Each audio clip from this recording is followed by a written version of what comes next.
on clinch knees. So these knees are going to be found in the clinch when you're clinching your opponent, okay? So when you're in the clinch here, we're going to start with our side knees. So we're just going to be in a simple bicep clinch, okay? All right, so I'm in this clinch position here. So I have a couple options. I can throw some straight knees, some stab knees, or side knees, all right? Now side knees are going to happen when your opponent brings their hips forward. Okay, so he brings his hips forward. I cannot get any straight or stabbing knees in. I can only do side knees. What I'm gonna do here is slightly, not too much. I'm gonna step slightly with the opposite knee, all right? And I'm gonna pick this knee up. And as I pick this knee up, I'm gonna slam it into the rib cage, okay? So I'm here, and I'm gonna pick it up here and slam into the rib cage, just like that, okay? All right? Notice how I do that here. Some people will turn their toes up, some will turn them down. All right. The key here is making that leg tight here so that the whole knee is tight and you're hitting with that strong bone. We're gonna go on this side. I'll show you from the rear. Okay. So I'm here. I'm in a bicep position here.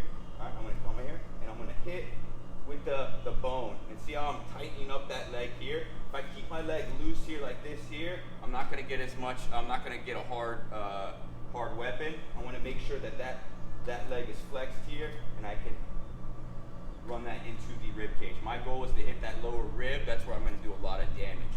Okay. When you guys are training these just for training purposes, you're actually going to hit with the thigh here. All right. That's going to keep your training partner.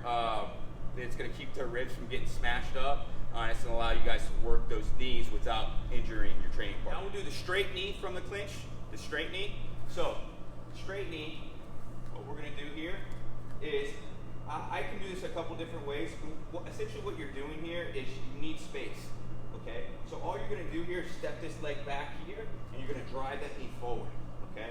Now from here, obviously Gabe is giving me a lot of space, which is what you do not want to do. Come forward a little bit in the clinch here. So when we work on posture breaks, I'll show you guys how to create that space. But for right now, we're just going to show the move. So what you're going to do is you're going to take that leg you want to throw. All right, you're going to step it back. You're going to be on the toe here, and you're going to drive forward. Okay, you're going to drive forward. This can go into the sternum, or this can go into the abs or the abdomen. Okay, all right, and then you can do it on this side here. So the straight knee from the clinch. Okay, I'm here. I step this leg back here and I drive forward. Okay, all right.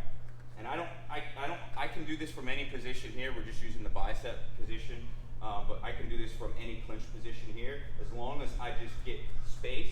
So I'm going to bring this hip back here and I'm going to drive forward. I'm going to work on the stab knee from the clinch. So the stabbing knee from the clinch here. So I'm in a clinch position here. Now Gabe, he gets a little bit closer now. All right, so I don't have that space that I had. So say I go to step back for a straight knee here, and he brings his hips forward. Okay, he brings his, stay in your clinch here, just put your hips in, yeah. He brings his hips forward here. Okay, it's going to be hard for me to get that. All right, get in here, get it. So I can't get that stabbing knee. So what I have to do here, all right, if his hips are coming forward here, so bring your hips in. There you go. Is what I'm going to do here is I'm going to bring my leg up here, and I'm going to stab the knee in. Okay, so I'm going to bring it up here, and I'm going to drive my hip forward. Okay, this is going to cause like a stab. So I'm here, I'm going to go. So my knee comes straight up, all right, and I drive that hip forward. That's going to break his posture. It's also going to cause a lot of damage to him. Okay, if he gives me just a little bit of space. So see, I have space here. I'm going to bring that knee up here, and I'm going to drive it forward. Okay, we'll do it on the rear side now. So we're here, we don't have a lot of space here. I'm gonna bring that knee in here. So once I bring that knee in here, I'm gonna stab it into his sternum or his stomach here, and I'm gonna pull at the same time on his arm. Okay? I'm pushing the hip here just like that.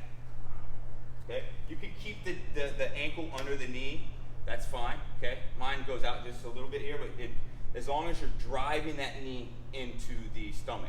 It's really good for when people are trying to keep their hips close because they don't want a straight knee, but you can still fit in that stabbing knee.